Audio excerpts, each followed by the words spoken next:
Oh, gee, that's. I'm so sorry. That's a catchy thing to start doing show tunes. Hello, everybody. We're starting. We're not going to do show tunes today, I promise. But we're out. We are a little. Well, we're not a little late. We didn't tell anybody we were starting at 1, so that was fine. It is now 1:37, and we are ready to go. I hope. All right. Are we ready? Yes. Sure. Okay. And what I'm going to do this week, guys, is something. As I talk to you, I'll put you back in. But as I'm doing the front of it, sometimes I hear noise when I'm running the front end of the show, the opening. So I'm going to mute all of you until Okay. I get to that point, okay? And if somebody doesn't hear somebody else, let me know, because I'm muting from my end, okay? So I Okay. will mute you all, and then as I say good morning to you, I will put you back in. All right, and let's go.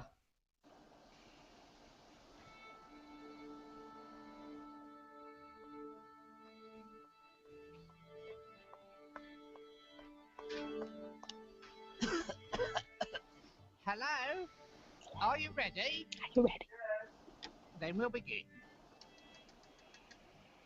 Hey, look, the gang's all here. They made it all back in one piece, and I'm really glad. So we will talk about the scriptures, but we're going to do a lot of convention talk today. So this is Monday Morning Catholic, episode number 32. 6:30 Monday morning, I'm here hiding in my bed. A song plays on my alarm clock as I cover up my head. Don't cover up your head, folks. Good morning, good afternoon, good evening. You welcome to another edition of Monday Morning Catholic. I am your host and moderator, Joanne Mercier. I'm a little tired, so I might be very punchy today. So please, I will excuse myself in the beginning. But the whole gang made it back from St. Louis, so I am really excited that I'm not all by myself. Not that I was last week either. But first off, I think she was the last one to return. Linda Reed, St. Thomas Church in Providence, Rhode Island. Good morning, Linda. Good morning, Joanne, and I was indeed the last one to return. You were, weren't you? I feel Yes. badly for that. But I got here. However, the first one, I think, to return was Nancy Smith, St. Teresa, St. Christopher Parish in Tiverton, Rhode Island. Good morning, Nancy. Good morning, Joanne. Good morning, everyone. I indeed was the first one to come home. When I'm finished, I'm finished. So I headed home early. Well, that's okay. Those early morning flights, though, got to be killer. It wasn't too bad. We left the hotel at 9 o'clock, so that wasn't bad. Oh no, that wasn't as bad as flying there. No, it was not. We won't even talk about that. And the guy in the middle of all of this flying, Steve Romano, Our Lady of Mount Carmel Parish in Bristol, Rhode Island. Good morning, Steve. Good morning. Yeah, I was the middleman. Middle child. Yeah, There you I go. had the 5 o'clock flight. And you all see. I don't fly, so let me put that straight out there. I don't fly. Next year I will drive to Michigan, Oh, but I will not fly. Joanne, just take a pill. I'll Yeah. put you in one of those. I'll put you in one of Take those a pill. We'll carts give you a around the drink. We'll airport. get you there. No, no, Yeah. no. You all, but seriously, I mean, you're all complaining, and this is documented on Facebook, nonetheless. yes. There's no room. The Oh, shop. it's terrible. It's terrible. But that doesn't stop us from doing it. Yeah, No. it doesn't stop us from going. Yeah, the problem is I'd have an air marshal problem because the minute I'd start getting all antsy and anxiety ridden, I'd be in You don't have handcuffs. enough room. So, No. Anxiety and Joanne. anxiety ridden. You couldn't get anxiety ridden because there isn't room to have a breakdown. okay. Okay? For me, I just pray that I can make it through the flight without having to use the bathroom. Yeah. Oh, well. Because as I'm, Me too. I'm a what they call a customer of size, Yeah. and the bathroom is not very friendly to No. customers No, of yes, I remember. size. I used the facility for the first time in a plane on the way home out of necessity, obviously. And I am a customer of size as well. And it wasn't as friendly No. as it used to be. You're turning around in one spot. That's all you're doing. Man. Well, we've completely run Gone off the rails. Yeah, already. train off the Quickly. rails already, which I'm much more comfortable traveling. So I can't say but we anything about knew the we man were who didn't put the seat down. Okay. Shit. We knew we were going to talk about the convention this week. So, folks, we are going to do our normal scriptural stuff right in the beginning, but then it will be convention time. So, if you want to listen to half the podcast, and then so I'll get the good stuff out of the way first. You know that we gather here each week to take a look back at the previous weekend's liturgies and try to make some sense of all that we see, hear, and sometimes smell. And I tried to give points away to people, and I will talk about that in a few minutes, who watched any of our specials, but we'll get to that. So I guess they didn't want the points either because the points don't matter. Yeah. Grab your favorite cup. Today I have tea, and in honor of the scriptures which we're talking about planting, I used my little planting cup. Sit back and let's see if we can get this podcast back.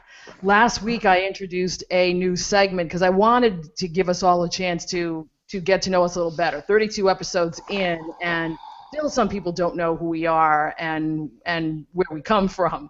So I started with Alison Gingras last week because she was a guest, but this week we're going to start with me. Yay. And the only reason we're going to start with me, other than the fact that I love Julie Andrews, Is because you're the boss. it has nothing to do with because I'm pushing the buttons. I was going to say you've got the buttons to push. That's exactly right. Exactly. Is because I made it aware on the Facebook page after my new boss did, but I have a new job. So I did mention that. Yay. I did mention that, and I'm very happy about it. I am, and it's the funny part is, I'm working with my husband. So whether you all want nuts or what, Row. Yeah, row. I will be Director of Religious Education for Saints Martha and Mary Parish in Lakeville, Massachusetts. I started this past Monday. And we are introducing to that parish in the collaborative. Remember, my husband works for the Cranberry Catholic Collaborative. No, you're wrong. You work for the Cranberry. I do too, but I work specifically for St. Martha and Mary. Yep. So there's a little bit of irony there with working at St. Martha and Mary because I've always made reference to myself as both a Martha and a Mary. I think this is just absolutely fortuitous. I was there all weekend, including the 7:30 Mass on Sunday morning, which is an hour. See, it's an hour ride for me. But I'm not one of those people from Rhode Island who thinks you have to pack an overnight bag from Woonsocket to Westerly. So it doesn't matter to me. I don't mind, but except at that time of the morning, it's a bit much. But I'm really happy that Father John Sheridan and quite blessed that he chose me out of a field of I forget how many to do this. So you never say never, because I wasn't sure if I wanted to do faith formation again, but God wants me there for a little bit, doing that a little bit longer. So I will. I did tell them the story this past weekend of how when I started out my, trying to figure out what I want to do from my life, that I was a triple threat. I was a singer, a dancer, and an actress. And I was bound, bent, and determined to go to Broadway. And that didn't work. So It rarely does. So true. But then God made me a triple threat, being a church musician, a liturgist, and a catechist. So somehow he turned that around for the way he wanted it. There you go. So I'm relieved that the 8-week unemployment is over. I'm very glad for that. And I am moving right along now with what I'm going to do next. I've hit the ground running, and yikes, it's very fast because everything has to be done now. Registrations and programs and everything has to be done like yesterday. But I've got a great group of people helping me. So Good. far, collaborative. They're willing to give me a hand, and I'll meet the people more and more in the coming weeks, and they'll give me a hand, and because I'm not there to do it for them. I've always said that. Some people believe that and some people don't. But do it for them. So We lost Stephen. I think we lost Stephen. Oh no! We're gonna have to get him back. He'll come back. I know he will. I have faith. Okay. Okay? I'm not gonna worry. He will show up. We'll just Well, congratulations on your new job. I think Yes. that's great. All the best. thank you. Being a musician, being a liturgist, and all of that. Yes, I just got a text from Stephen that said he got kicked off. Not by us. And No. he's right. I didn't. Hey, not me. Button pusher. I did not push the button. Okay? I didn't do it. Okay, but because I have all of those different pieces in my bag of tricks, I guess I can move a little bit more around in ministry, and I'm glad that I keep opening the gifts that God gives me. So, I mean, when you're talking about pushing buttons, because I'm now into the tech thing. Yeah, right. I just keep and that's a lesson for everybody. When God hands you a gift, open it.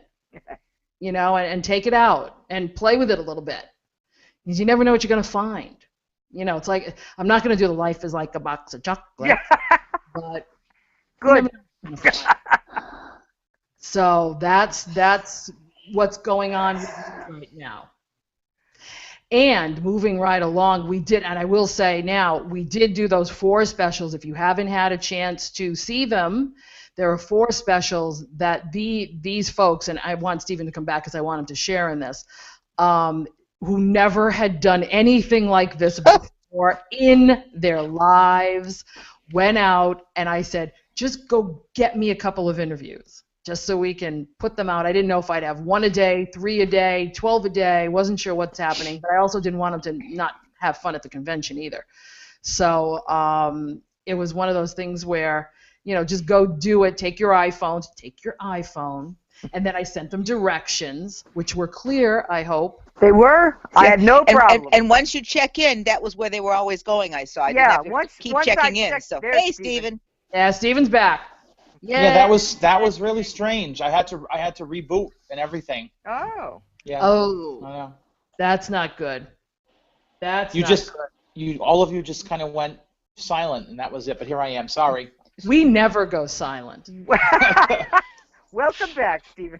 Thank you. I was just telling everybody, Stephen, that you guys had never done this before, gave you the instructions, told you to use your iPhones or your iPads, and you came back with 10 overall, extremely good interviews that people were very happy to do, apparently. They were so gracious. We see each other. I got one. I got one. I got Chris. So I really want to thank all of the interviewees, Yes. Starting with David Anderson, Chris Walker, Peter Brockman, Michael Jonkis, Marty Haugen. I'm going to hope I get them all right. John Foley.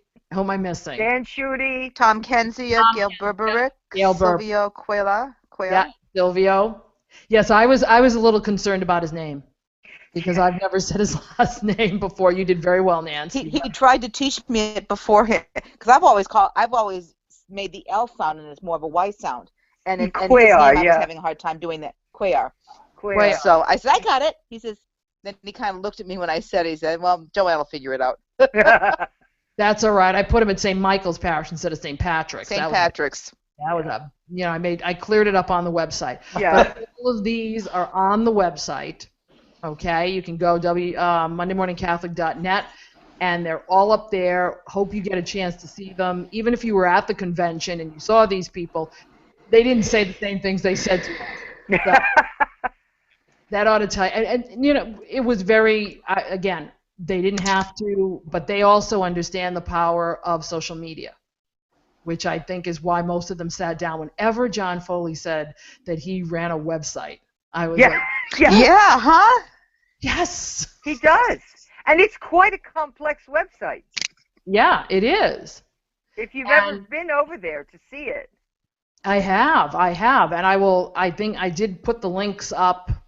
And what I do on our website that I don't think most people understand, when you see something colored on the website, all you have to do is click it, and you go straight to the link. You go straight to the web page. I don't write it out for you. So I keep it really simple. So just click. If a name is highlighted in blue or a word is highlighted in blue, click it. It's a web page. Yeah. So, and Dan Schuette's webpage is phenomenal. Yeah. You know, I took a look around. He's got a WordPress site, and I took a look at that and was like, wow. So they all know and understand the power of media, which is that's what Chris said. Are we just video or we audio or just video? Oh, okay. And he started holding the books up. He absolutely understood it at that point. It's the English. It's the really intellectual. You know, I like Joncas because he's extremely intellectual but down to earth. I love Chris Walker because he's a wonderfully talented musician and he's absolutely crazy. Absolutely. I attended one of his sessions. So did I. He was wild. He survived. It always reminds me of like Monty Python Goes to Church. Yeah. And I wasn't kidding when I said that a long time ago I had sung in a choir up in Boston that he had conducted. Yeah. And I mean, he's a brilliant musician, but then all of a sudden in the middle of a rehearsal, he'll go off on something. Yeah. And just make you laugh and take the stress away if you've been doing a passage over and over again trying to get it right. And he's remarkable, and that's that church, that boy choir school church upbringing he had. And that's why I was so keen on the fact when he talked about starting music at 6.5 years old. I don't know if anybody knows that or not. Yeah. So it was neat that he shared that. Yeah, because we don't have that. The only boys choir school we have in the entire country is in Cambridge, and that's St. Paul's. Up in Cambridge, Mass. That's it, folks. We don't have. And I thought it was interesting that Dan Schuette said he started playing organ as well. Yeah. He said, you know, people associate him with the guitar, and he said, I played the organ when I first started. Yep. So these are the things that they don't always share, and they don't normally, or if they talked about it early in their career. Or if the notoriety, like Dan is with the St. Louis Jesuit group, which is more guitar based originally, anyway. But not all these guys wrote those songs on guitar either. Yeah, of course. You know, some of them had to. I mean, I knew. You don't usually compose on the guitar, but I guess you can. Some people do. Some people like to plunk out the notes. It's okay. But so I am very thankful to you guys for doing this, and I'm very grateful for all of our friends who came and allowed us to interview them. So you can see those on the website. And I wish Facebook would get their act together because it is making me think that I'm posting the same over and over. Oh, yeah. Jump, and I don't know how else to get it to change. So I have to send something over to Facebook and say, why isn't that happening? Yeah. Because I would think it would have, as I posted 4 more, would have just gone to the one previous. It keeps going to the previous week. Yeah. Oh, all right. I see what you're saying now. Yeah, it's never, when I post it on Facebook, I'm sure some of you have seen it, where this is episode 32. It'll probably show episode 31 again. Yeah. Post it, but when you click on it, it goes straight to 32. Right. I don't get that. I know. There's something wrong in the code, and I'm not a coder, so I don't know how to fix it. They have to fix it. So, but let's fix this because we need to move on to our favorite and the topic that we are here for. Do you hear what I hear? Do you hear what I hear? The readings for the 16th Sunday of Ordinary Time, I have to say, were very interesting. And depending on whether you went long or short on the gospel, set the focus. Because I don't know how many of us heard the long version of the gospel this week. And that was none of us. Oh, no, Stephen. Okay. Two out of 4. 2 out of 4. Okay, but at least you got it. Pastor was heading off to vacation. I'm glad he showed up for Mass. Never mind the long. I saw that. I saw he was heading. Yeah. Hey, watch out. Father John watches this podcast, doesn't he? That's all right. He's all right. To a vacation. He threw me under the bus already once today. So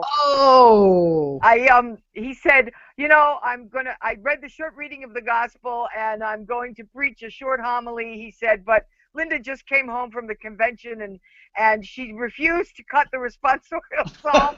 They go to these conventions and they make monsters out of them. I said, well, thank you, Father John. Nice. Joanne. Nice. Joanne, a question for you. I hope. Okay. Because I don't know the answer, maybe, and I'm thinking you probably do. What is the rhyme and reason of the bracketed shorter versions?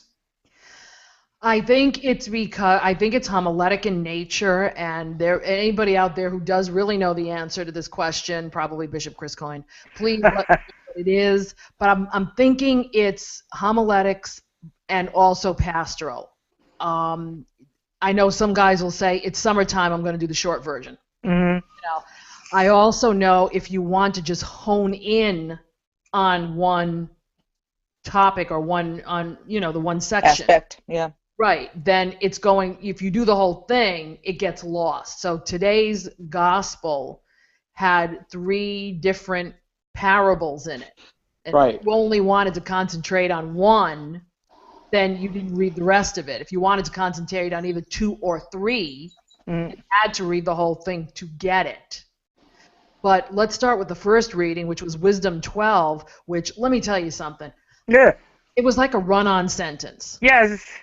And even when I was looking it up to say what the crux of this whole thing was, I even got lost in the translation. Linda, what did your lovely husband come up with? Basically. What did he say was the crux of that wisdom reading? Well, the thing is, the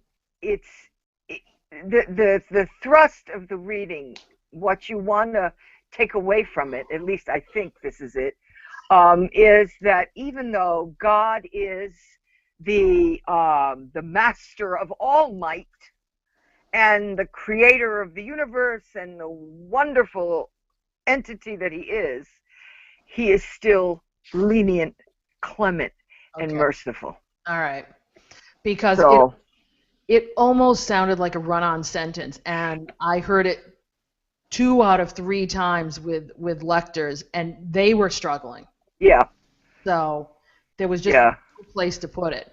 There was the 8:30 lector had a tough time with it because she is a run-on sentence.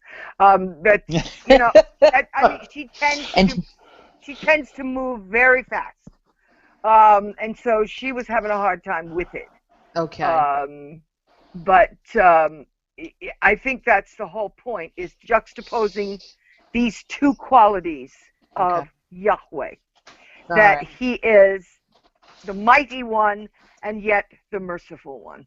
Right. All right. That makes more sense to me, because I knew just by reading it, I said, no preacher's going to touch this. No, they didn't. They're not. Although, when I get to John's homily, Father John's homily, you'll see. Okay. All right. Fair enough. Psalm 86 was the common psalm of the day. Lord, you are good and forgiving.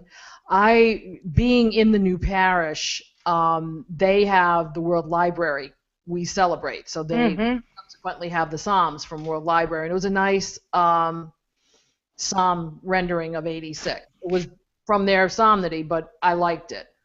What did you do, Linda? You did the Salite? No. I did Psalm 86. Oh, dear. I don't know if I ought to tell you what I did. We're just going to move right along then. Does that make sense? And I did the common psalm, so I did Psalm too. 86. Okay. It was a little bit of a collaboration between someone's composition and what I did to it. Okay. Okay. Fine. Fair enough. Fair enough. Hey, listen, I've been known to craft my own renditions as well. Yeah, so. we know that, Steve. You're gonna put a book. Put a book out by Steve, right? Yeah, that's right. The antiphon was beautiful, but it was too long for them to use from memory. So I cut out the middle. Oh, Linda, I think I know which one you're talking about. I bet you do. Did you tell the composer yet? Did you tell the composer yet? No. No, I want to know what this is, but I'm not going to. I'll tell you when we get off the air. Okay, fine. I don't know what it is, but I have a feeling I know who it is. Yeah, you're probably right, Nancy. All right, that'll be fine. I don't even want to know. Okay. Stephen, what did you do for 86? Oh, we did the Common Psalm this weekend. So. Yeah, what was it? Just from 103? No, we've been for the next few weeks we're doing 19. Oh, okay. Yeah. All right. And words of everlasting life. Yeah. Okay. All right, Nance. 16. We've been pulling in your psalm, as a matter of fact. This is a matter of the psalm written for you by let's go with that. Okay. By Father O'Brien. Yeah, you are all we have. Yeah, I don't have that. For those of you who don't know that, and I'll have to tell that story another time. It's a great piece. It is. How I sort we of use it. That piece. So it was picked up quickly and sung well. It always sung well. People like it, and thank God for that. Okay, we're continuing the second reading in Romans 8. I'm waiting to get to my favorite, hopefully next week are my favorite verses, 31 and forward.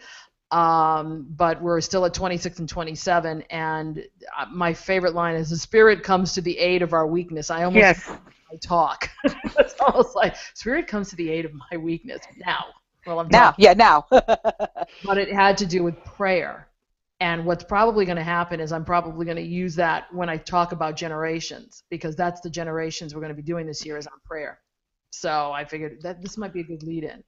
But again, it's the second reading is running parallel to what's going on in the first reading in the gospel, I should say. And then we get to Matthew 13, where you either heard 3 parables or 1 parable. And I heard the one, but I heard almost 2 different homilies on it by the same preacher, which was very interesting. And I finally get to Yes, you have your own homily. I got my own homily to talk about today, but I will go last because I've been doing enough talking at the moment. So who wants to go first? I'll go first. Okay, thanks, Steve. Well, what was interesting was it appeared to me, and again, I was not feeling well, so I tried to jot down what I could. But Joanne, you brought up a good point. We had a visiting priest helping us out, and he did the short reading of the gospel, but then his homily pulled in from all 3 parables. Oh. So. Yeah. Yeah. So. And I don't want to,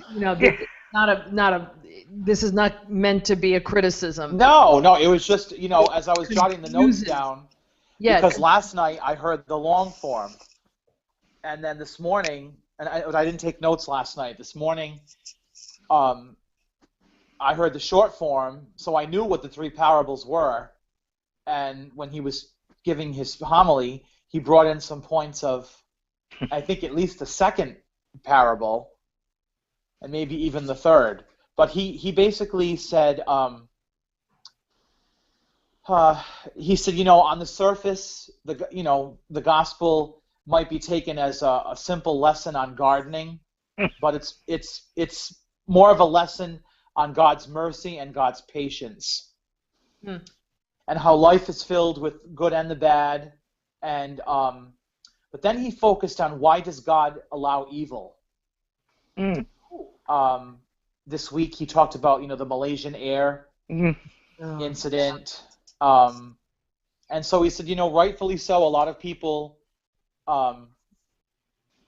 who may not believe in God, well, that's the first thing they say is, well, if there is a God, then why is there such bad things happening in the world? But he said, like the mustard seed that's planted in the garden, he said the kingdom of God grows slowly, and that Jesus desires to give evil a chance to turn itself around. Mm-hmm. And he mentioned the equality of God's love, how he loves me, he loves you, he loves the Israeli, he loves the Hamas. prisoner. It's all the same. Mm. There's no difference. And that was basically what he talked about, how the God's patience in trying to turn things around. Oh wow. Oh wow. If I don't know if I said it, so I'll say it again. The three parables were the good seed and weeds, the mustard seed, and the yeast. So there, I mean, I can understand why some would only want to concentrate on one rather than all three. But Yeah. it's tough when you get all three and you haven't heard all three. That's the only thing, because I just know it confuses people. Yeah. And you can see it sometimes in their faces. So, but hey, maybe he just forgot and just and then said, "Oh darn," because that happens. All right, we'll go across the board. Nancy? Okay. Basically, Father read the short version, the weeds and the wheat, and my hearing impaired ears kept having to really sit on the word weed, wheat, and the different because I for those who might not know, I do have hearing aids, and that little difference in the word, as big as the difference is, when you hear it, sometimes I'm going, wait a minute, what did he just say? What did he just say? I'm having a problem with the battery, folks. Give me a second. All right. So basically, he said there are three. The premise that Stephen just said: why does God allow the good and the evil in weeds and wheat to coexist, if you will? Why would He allow the bad to live with the good, the bad people with the good people, the good circumstances with the bad circumstances, that type of thing? And basically, what he said was, there are three pieces. Now, I'm hoping I can express the differences here. The one would be maybe the good people, and this is truly generic, good and bad people, but this is how he was phrasing things. The good people perhaps could be able to learn through the people who are doing bad, if you will, and become closer to holiness. Hi, Sebastian. Yep, here he Hi, is. sweetheart.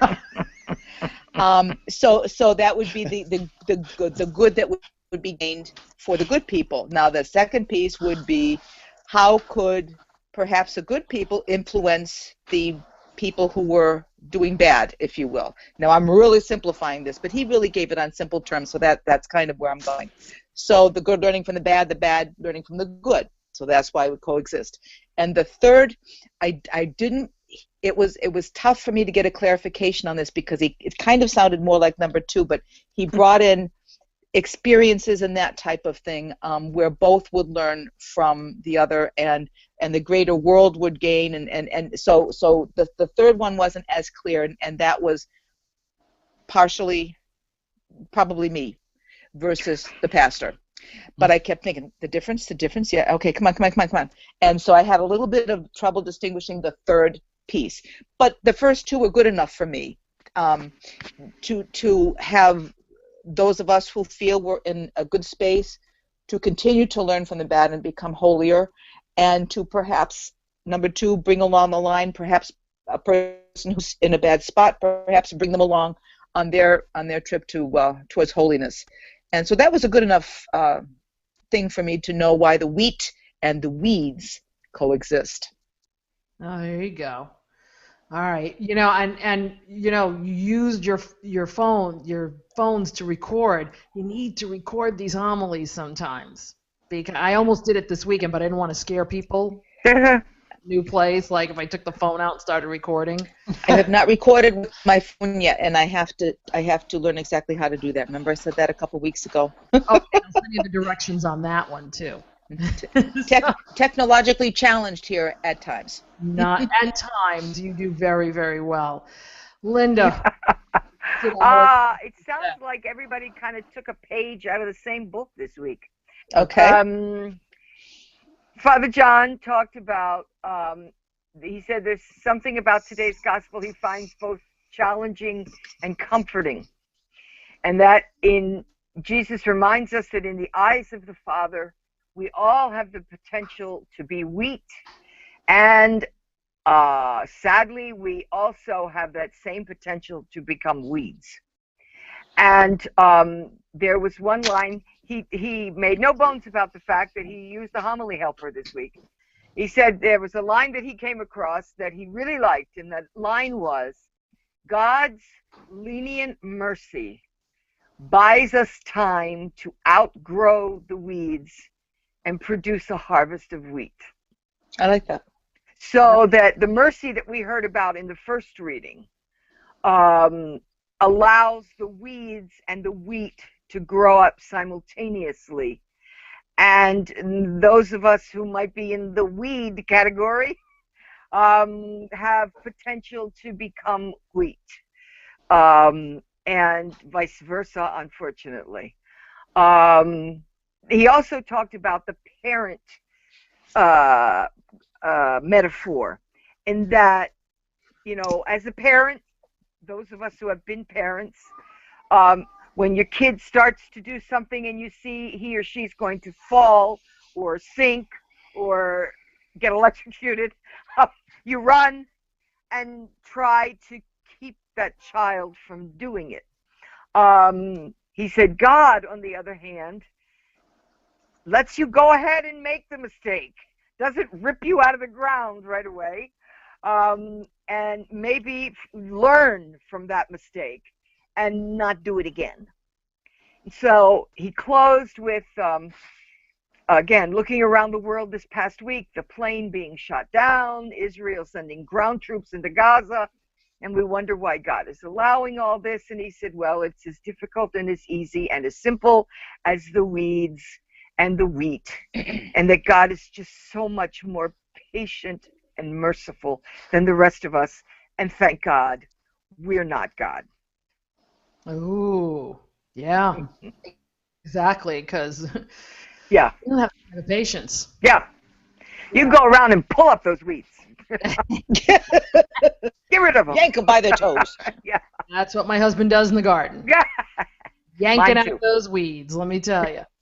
Now we've got to be careful because there are two Father Johns in our life now. Oh dear, yes. Okay. Well, mine would be Father John S. Oh, and so is yours. Yes, so is mine. Okay. So should we go? It was a good year. So should we go for the Portuguese and the Irishman? Should we just Father John Soares uses his middle initial, which is Philip. So he uses Father John P. Okay. I don't know what Father John Sheridan's middle initial. Yeah. So, but I mean, Boston. I don't know how do we. It's like my two musicians. I have a guitarist named Julie, and her last name begins with an M. I have a pianist named Julie, and her last name begins with an M. Jeez. So we call them Julie Guitar and Julie Piano. Whatever works. Yeah.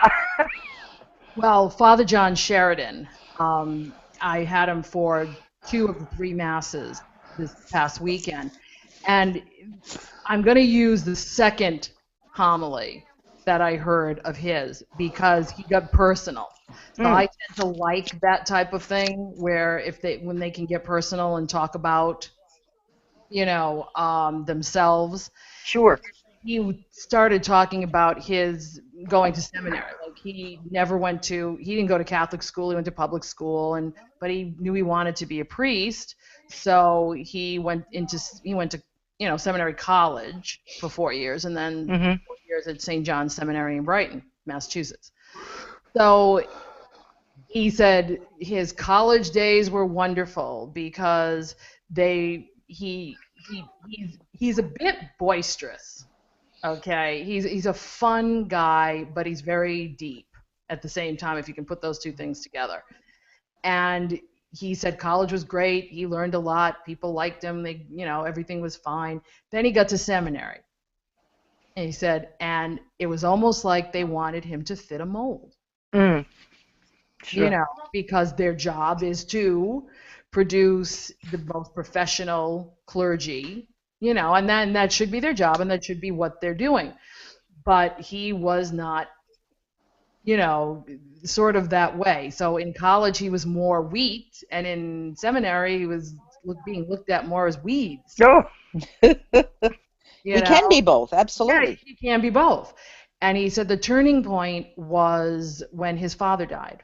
He was midway through seminary when his father passed away, and all of a sudden his professors started seeing him in a different light, and he couldn't understand. And somebody pointed out to him. He said they never saw you the way we did.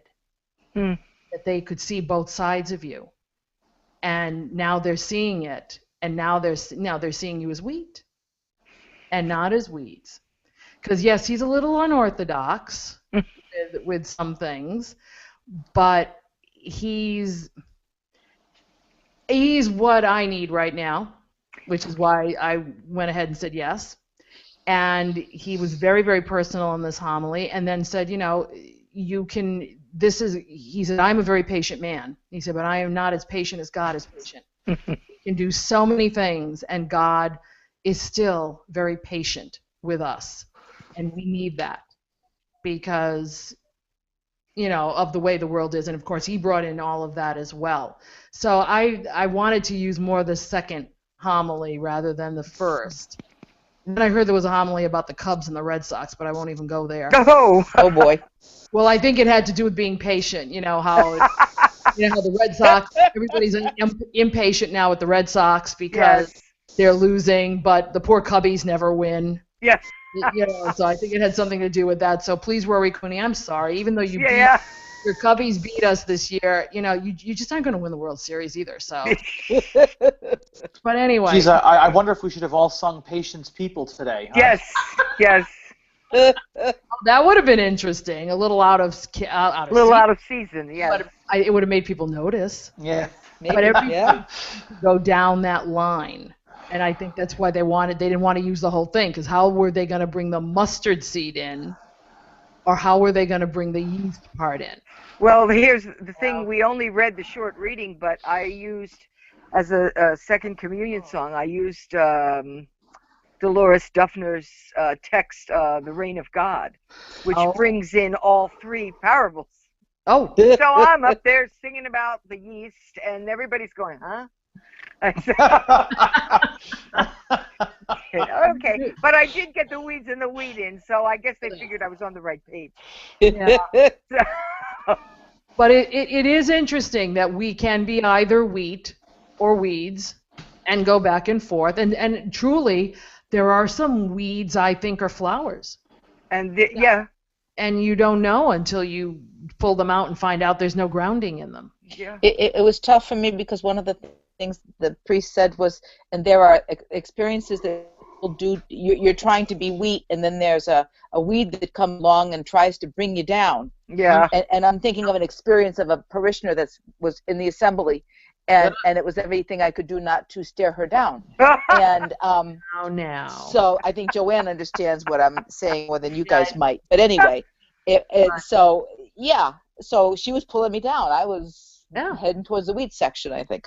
Yeah, see, and so I'm kind of glad that, in a way, that everybody seemed to focus in the same place here, even though they took different tacks on it, and everybody did bring in what happened to the Malaysia Airlines. People pray hard because there's crazy things going on right now that could tick a box that would send lots of things into overdrive, which I hope does not. As Nancy pointed out, the similarity between the word weed and wheat, it's like sometimes it's just a very slight variation that puts you in a different category. You know? Yep, I agree. Yeah. I agree. Well, our presiders did a wonderful job this weekend. Yes, they did. Good. All right. If your presider said anything different, or even did all three and managed to tie them in together, please let us know. Send us feedback. You guys weren't here last week, and I actually had feedback. You did? You mean somebody called the 774 number? Maybe that tells us something. Call the phone number. They put it up on the Facebook page. So What did they say? Thank God those people are gone.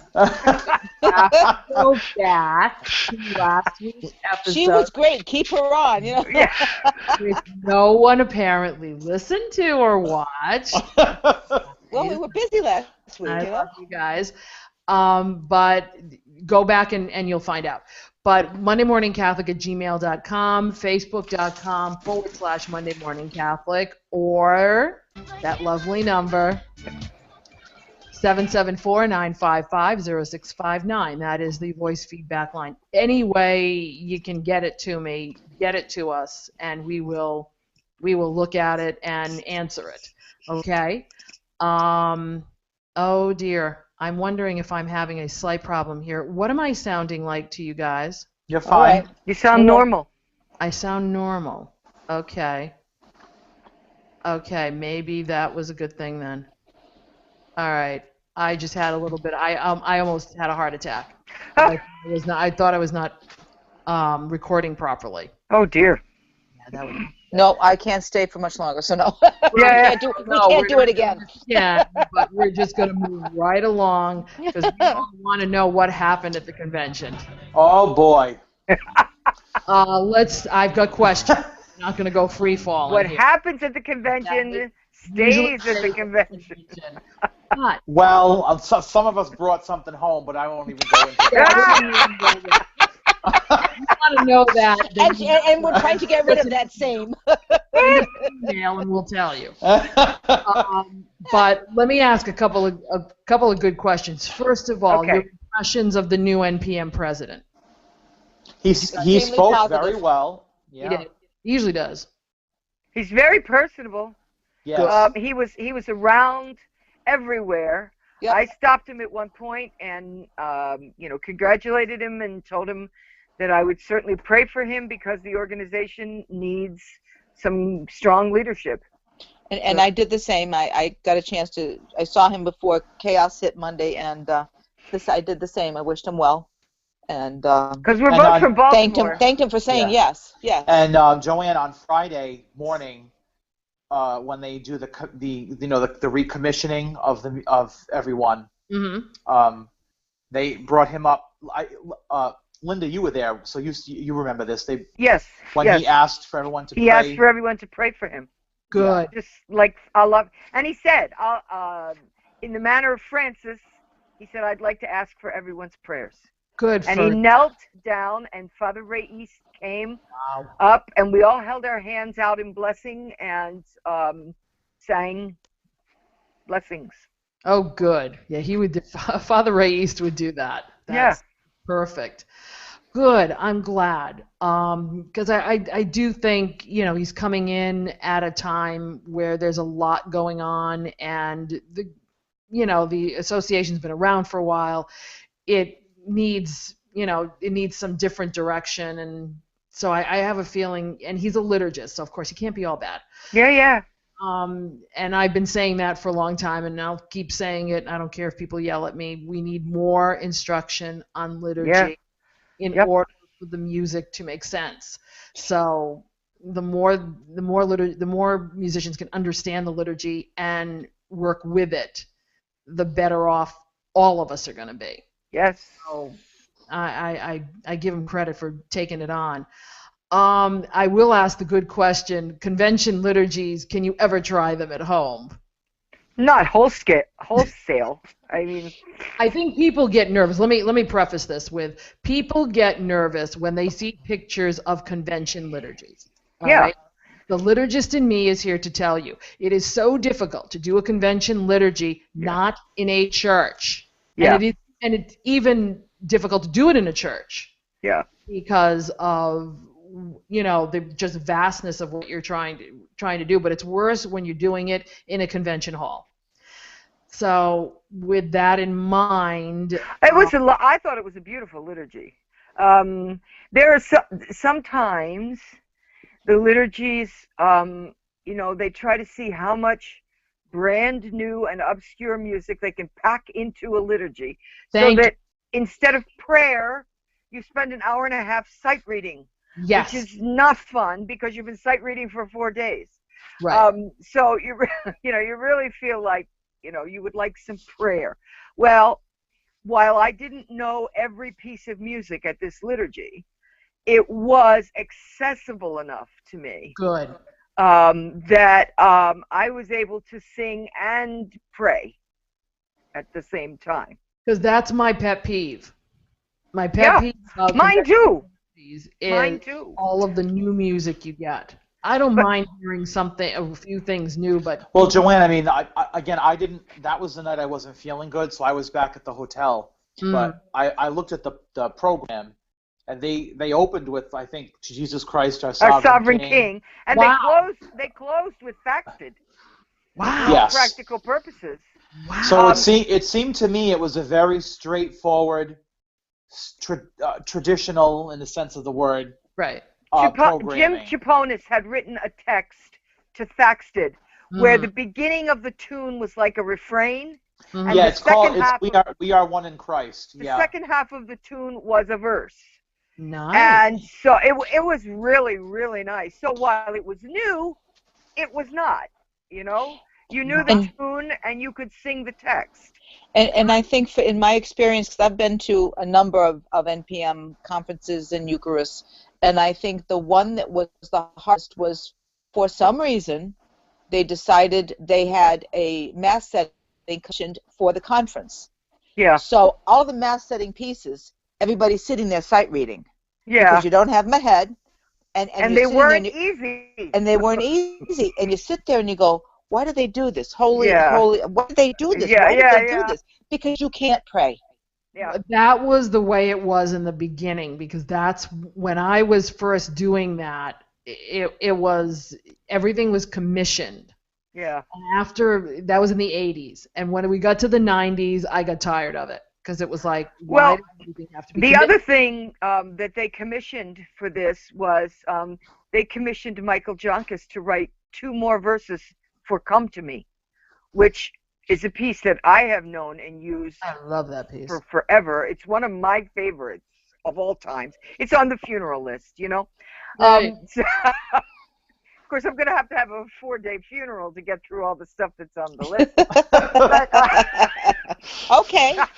Just as long as we know what you want. Okay. Anyway, it's on the funeral list, and it's high on the funeral list. We sang it at my father's funeral. But at any rate, they asked him not to write a new piece, but to take that piece and to write a couple more verses so it would last through the preparation of the gifts. Nice. Which he did, and they're lovely verses. Can't say that we heard a lot of the harmony for them, but they were lovely. Oh, good. Yeah. But no, it's a tough thing when you go to conventions anymore, and they want to bring out the new stuff. And I'm at this point in the 30-year cycle here of. The mass setting they used was Mass of Wisdom. Wisdom, yeah. Whose is that? Janko. Yeah. Okay. All right. It's not one I'm familiar with. It's a lot of people have been using it, I've noticed. Okay.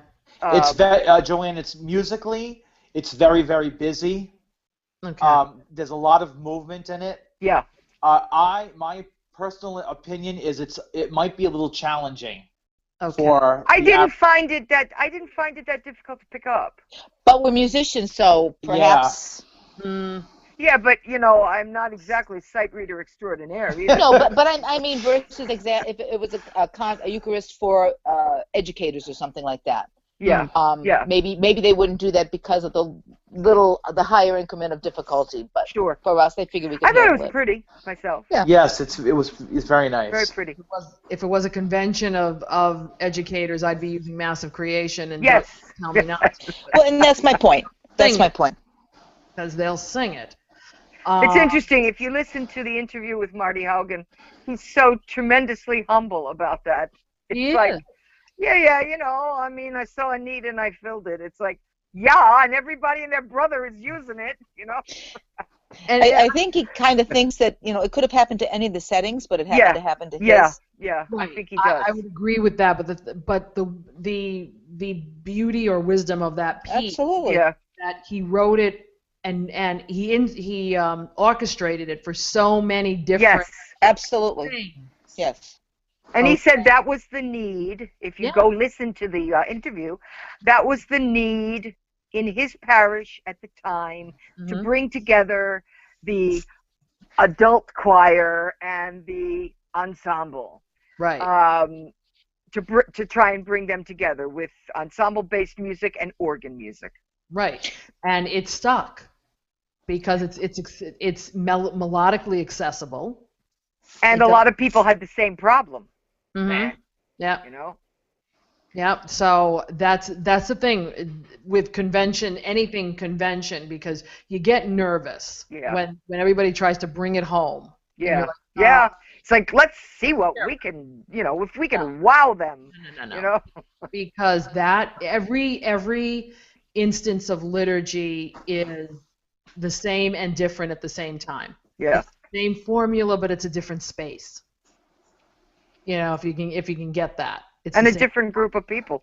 Yeah, that's what I mean. It's a different space. You're going to have different people, different time of day, different type of day.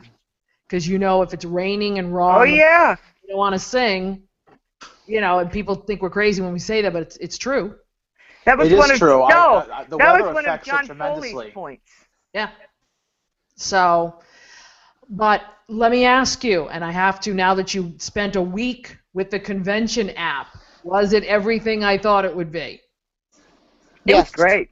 Yes. Go, Nancy. That app. I think everything was so well thought out, and for me, the pieces that the little they weren't snafus, but the little things that you wish were there were just that, they were little.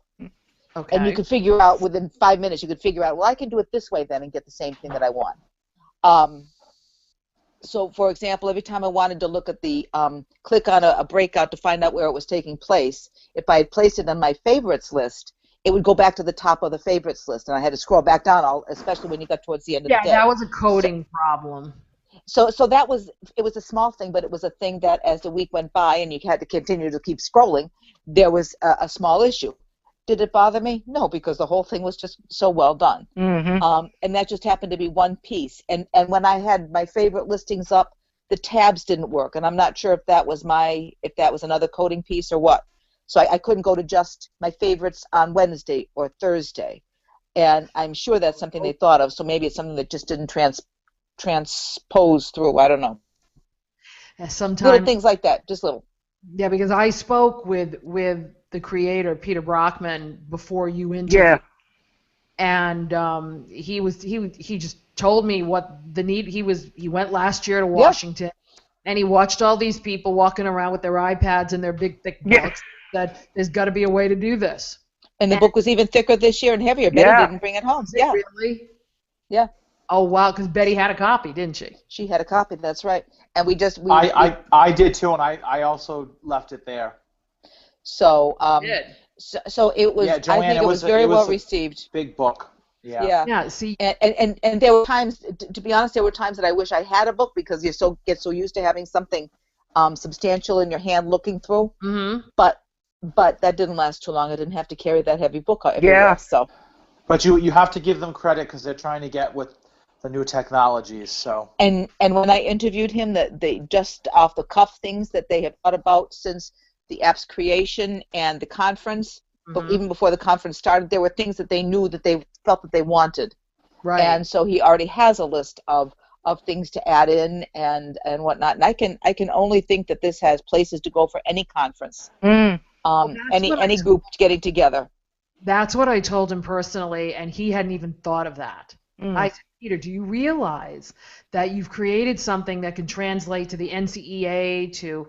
I mentioned it to a nurse friend of mine who said, "Oh my goodness, we carry around these big things at these seminars. If he could condense it into an iPad." Mm-hmm. Oh yeah, this has so much, and that's what struck me, is it has so much potential, and he is so thrilled with it that it came out so well, and he's got no place to go but up with this app. I truly feel that way. But you got to know him, because he has the chutzpah to go up and say, I've got a way to fix your problem, and you don't even know you have a problem. Good for him. That's how good at that. That's how this came about. He told me the whole thing, when he went to NPM last year at Washington. He he then saw the need, and he sent a letter to Gordon Truitt, and things started from there and grew and grew and grew, and before you know it, we have an F for this year. And I think it's something they're gonna keep, I think it's fun. I think it's great. Did any of you use? Pardon me? Did any of you use the rating system or the Yes. sticky notes? Yes. The sticky You notes, did? no. The rating system, yes. What rating system? Obviously. You could. You know how you would evaluate? Yeah. At the end, at the bottom, there was a place you could go and say, after the plenum, I could go and immediately rate the plenum, submit it, and now I'm done. I haven't done it yet, but I'm going to. Well, I did it right after each, so everything was fresh, and I let one person have it. Look, and I've never done that, but there was an issue at one of my breakouts, and an issue that shouldn't have happened, and so so if they know where it came from, so I don't know what goes to them. They get the rating. Do they also get the origin? I don't know. Are you causing trouble? I don't care. You know what? It was absolutely the breakout speaker wasn't there. For 15 minutes was supposed to be in our breakout, and we have no speaker.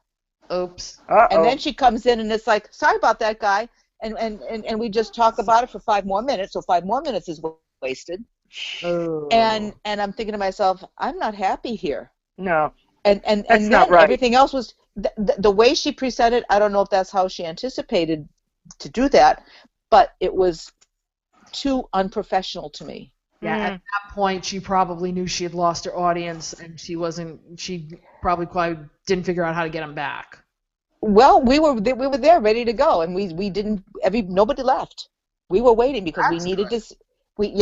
Because we really wanted this information. And we'll try this. Let's do this. Let's do that. Instead of how doing this and doing that is going to assist and address the issue. You know, I don't need a litany of exercises. I can get that out of a book. Thank you kindly. Well, don't musicians have opinions? Every now and again. Oh, come on. And we have nothing but opinions. I don't know if Nancy or Linda saw it, but did you see in the exhibits the Markland candles had the bees? Yes. Yes. Did you see that? Yes. At first I thought it was like I broke into nest. the Exultet. No, it was they had a glass. Yeah. They had a glass beehive. Get out! Yeah. Full of bees. Oh, I'd be scared. That was glass. Yeah, it was a little disconcerting to think that somebody could go by and turn the little knob and all that little bees would fly all over the place. Well, especially if you have anybody who is allergic, like my husband is. Yeah. That's like anaphylactic shock. But it was really cool to see. I agree. Yes, it was. Yeah. Good for him. I wonder how he got them back and forth from New Hampshire. Carefully. Yeah, very carefully. Yeah. He drove, probably. Maybe he had fun locally. Who knows? I don't know. Joanne, it was up on a pedestal, Mm-hmm. and it was about this. You know, it was a square thing that was glass on both sides. Mm-hmm. It was a beautiful wooden. Yeah. Almost looked like a hutch type thing. Mm-hmm. You know, and then inside was all the bees, and you could see the honey, and that makes me think that it's one of his because he does woodworking. Mm. As well. Now, don't beehives? Don't they usually have trays of some sort that they take out to collect? Well, the tray was in the middle. Looked like a vertical tray. Yes. It was a vertical tray that was in there. Yes. Wouldn't surprise me if that's one of his, because he has woodworking as well as the candle making. So I'm thinking, he brought it with him. And then I think one of the breakouts was something about the bees are back, or something about the bees. That was theirs. That was their break. Yes. That was their little showcase. Yeah. The bees are back. In the Exultet. Yes. Thank you, Jesus. I said that once. Any last impressions, comments? I thought the whole week was great. Exactly. St. Louis did a phenomenal job. Yes. They had volunteers coming out of any nook and cranny that they thought somebody might be of assistance. Somebody was there, easily identifiable. They wore the yellow sashes. Yellow sashes, yeah. So you could spot a volunteer a mile away. Wow. You could, and everyone had the Midwest friendliness. It was, I just can't. I don't know of anything that really, any snafus that actually happened. I'm sure they did, aside from a late speaker. But you didn't know it. I did see it. I did hear there was a bus problem, but that always happens. But again, yeah. Bus problem, just not a convention. Yeah. Yeah. But again, that was more on the people side because more people were, or less people or whatever, were trying to utilize the buses versus what the information they were given. So it's nothing that the committee did or didn't do.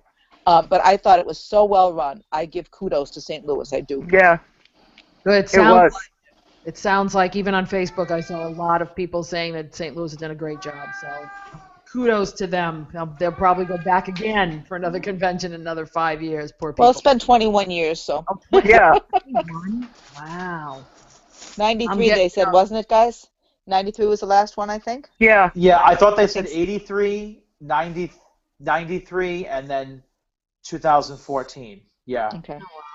And next year is Grand Rapids. Grand Rapids. Year after that is in the Galveston-Houston Diocese.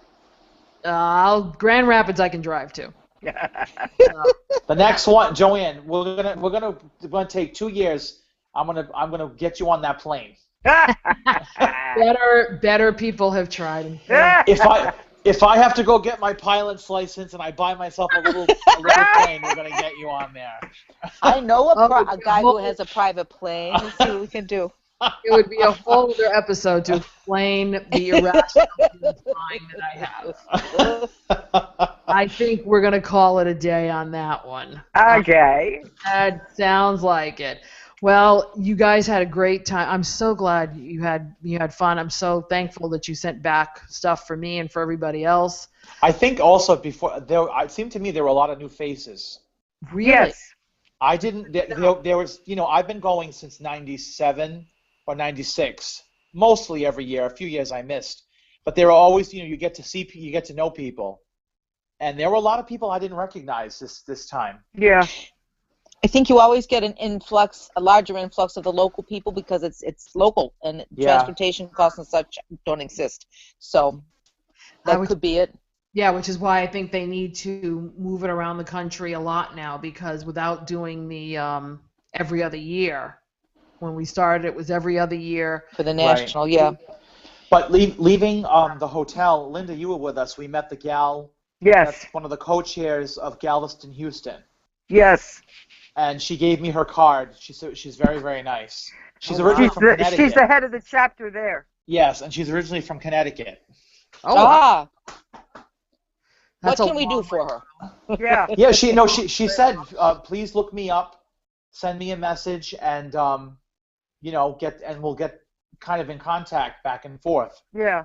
There's something we could do. Absolutely. Yeah, so. Well, there ain't much more we can do now. We've run this show way over time. So. What is it? It's Tuesday night now, isn't it? What time is it?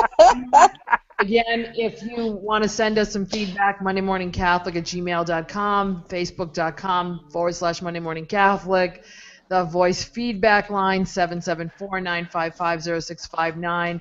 Next week we'll get back to our normal, if you want to call it normal, routine of our different categories, but we had to do a convention. We had to wrap up this convention, so I'm glad we did. Debriefing. Thank you all very much. Thank you, Linda. Thank you, Nancy. Thank you, Steve. Thank you all for watching. Have a good week. God bless, and ciao for now. Bye. Bye. Ciao for now.